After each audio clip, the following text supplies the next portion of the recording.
Catus Maximus here, this time with another Bosch B series drill. This is the 6050, so this is the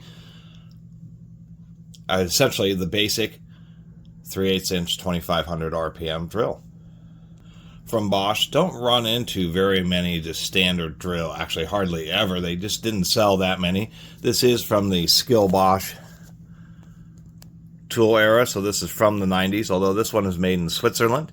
2500 RPM, 4 amps. So not particularly powerful, but it does still work pretty good.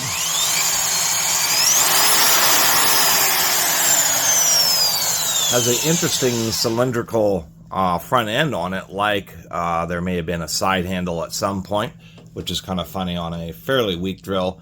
You know, modern versions of 2500 RPM general purpose 3/8 drills are twice as powerful, 8 amp motors.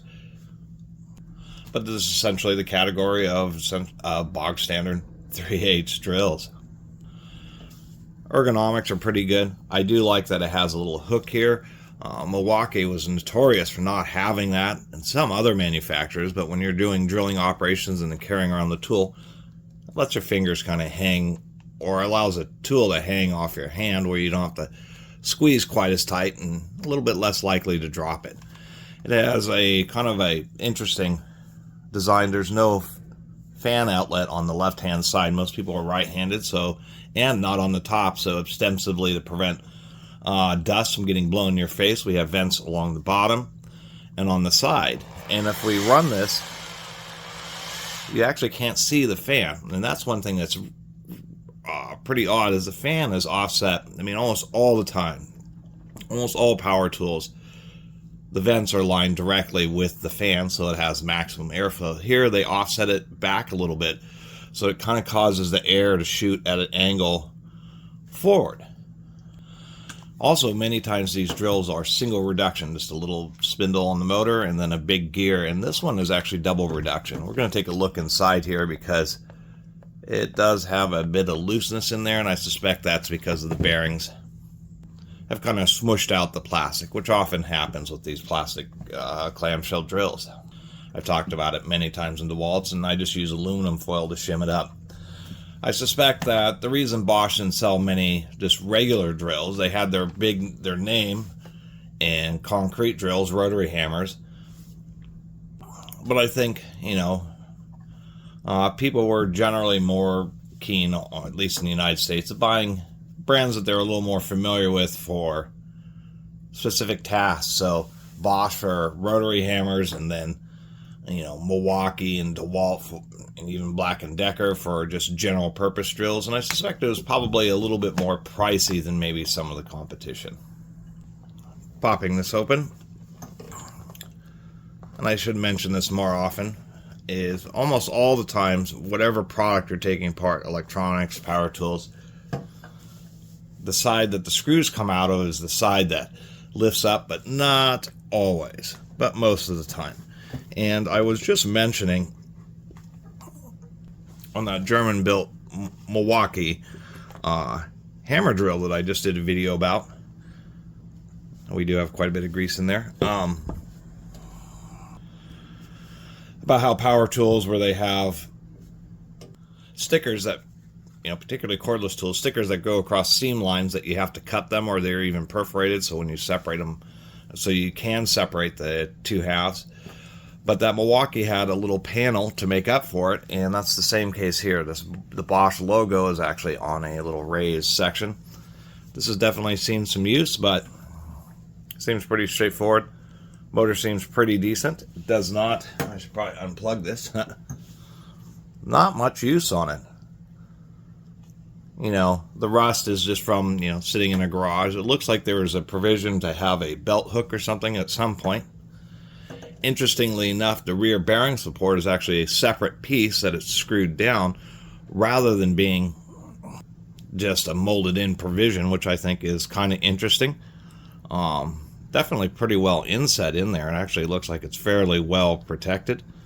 And we can see indeed, well, two things. One, it's all helical cut. Many times it'll be helical cut on the first stage, but then straight cut on the second stage, and both stages are helical cut here.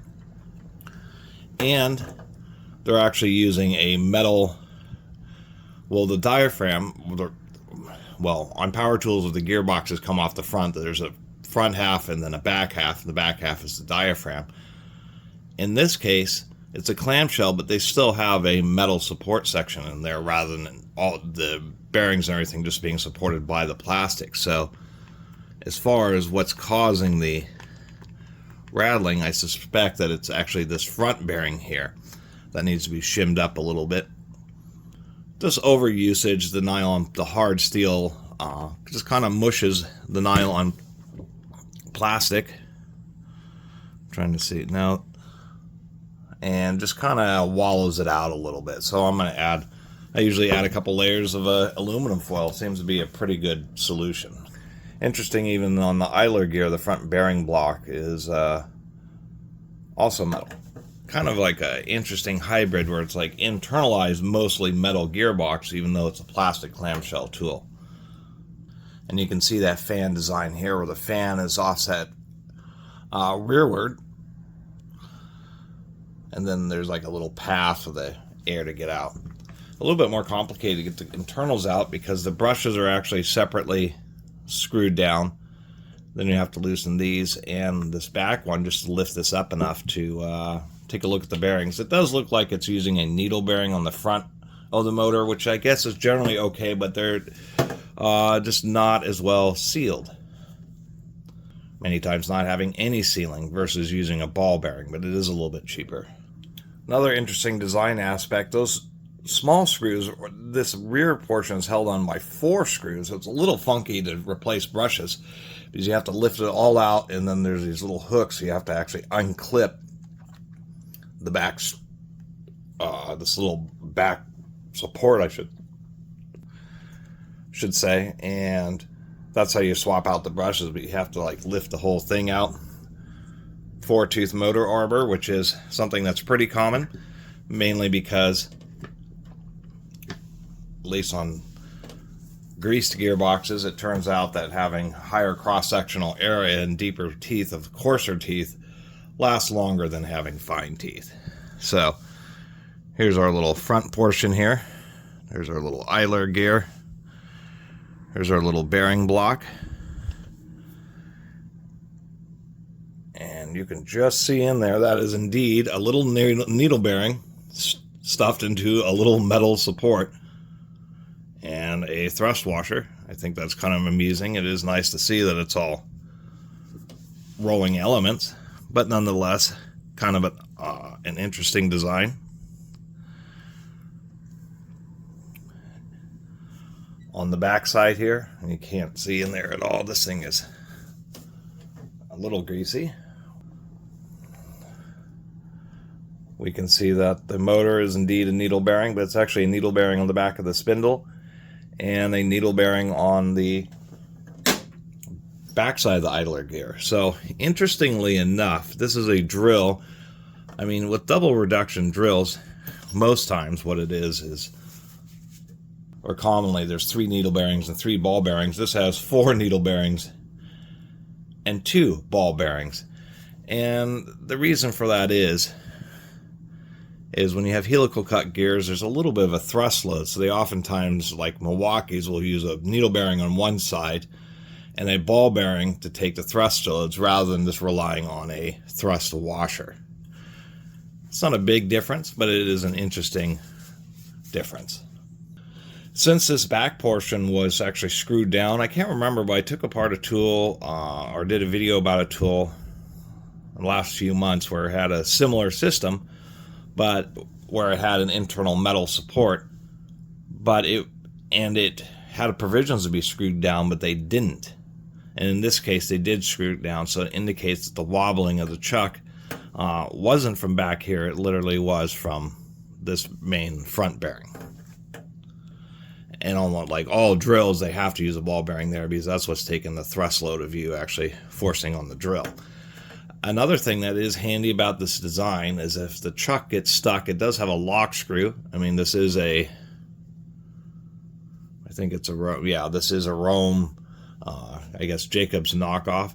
Even though it looks like a billet steel, it's actually a stamped collar Actually, that almost looks like a machine color, but it's 2-piece instead of 1-piece. But an advantage to a design like this is simply the fact that you can pull this out, vise it up along the gear, and be able to break the truck free much more easily. I want to shim up these bearings. I just use aluminum foil because it's convenient. And in this case, since it was a bit loose, I'm just taking a piece long enough so I can fold it over 4 times, and you just kind of set it in there just to take up the space of the bearing. Like so. Pretty simple. So I got this back together. I guess the design's okay. It's kind of interesting the way they have the componentry screwed into the housing on a clamshell tool. That is a more expensive design, even though it's ostensibly trying to be a slightly cheaper tool. Get that wire back in there. And I guess a little better quality than the average bear. Certainly better than the basic 3/8 drills that Skill was selling under their own name at the time. And probably explains why these are a little bit more expensive and why they just weren't common. There is a balancing point I've learned about the engineering of things like drills and stuff, where sometimes, like on the clamshell drills, just using the clamshell to hold everything together really makes very little difference in the overall lifespan of a tool, when it's like commutators and gears that end up wearing out. But it is a pretty nice design. I mean, it's not really meant to compete with the Bosch Carpenter's drills. These are definitely built better, 4.8 amp motor and 1100 RPM. So this was definitely a slightly cheaper tool, but still pretty well designed, to tell you the truth. I even like the little screw down terminals. I got a new little strain relief. Figure this is one of the few tools I'm going to try not to spray grease everywhere, but have to hold that feel down.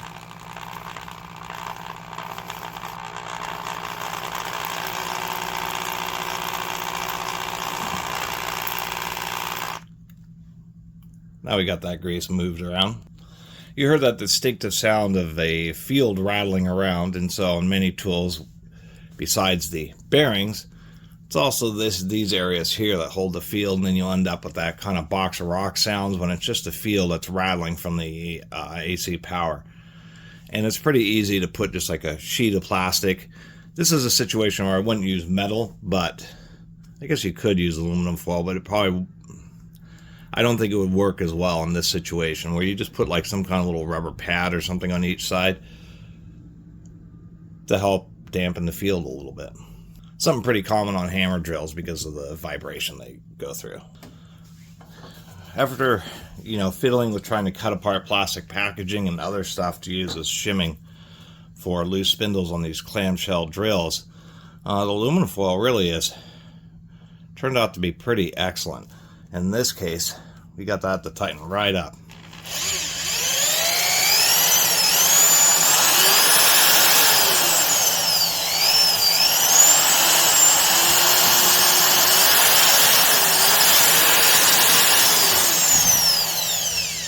Certainly sounds a lot nicer. Good quiet gears, those helical gears. So, there it is. The Bosch B6050, so another B series drill. What's funny is I actually have 2 of these Carpenter's drill. This is the 1003 VSR, but I have one that's labeled as a B series with a gray gearbox. So Bosch has had, went through some kind of naming convention change. But it's kind of neat to have both the B series 2500 RPM drill as well as a B series Carpenter's drill, kind of a matching pair. And pretty rare to find these old Bosch, these 90s Bosch drills. They just did not sell very many of them. I had seen 10 times as many Bulldogs as I had seen grand total in just standard drills. I've never seen a Bosch corded 1/2-inch drill. Not at a pawn shop, not ever. I know they sold them, but man, they were just a fraction compared to the, once again, Skills, Black. When I go by junk stores and thrift stores, that's what you see. Black & Deckers, Skills, and Craftsman's are like all over the place, and they all suck. Except for the Black & Decker Heavy Duty. Those are a totally different beast. So anyway, cool little drill. Nicely built. Interesting way they have all the componentry all screwed down inside. All ball needle bearing, but interestingly enough, they're using 2 ball bearings, one at the back of the motor, one at the spindle, and then 4 needle bearings. And overall, not a bad design, and even the variable speed still works. Anyway, thanks for watching.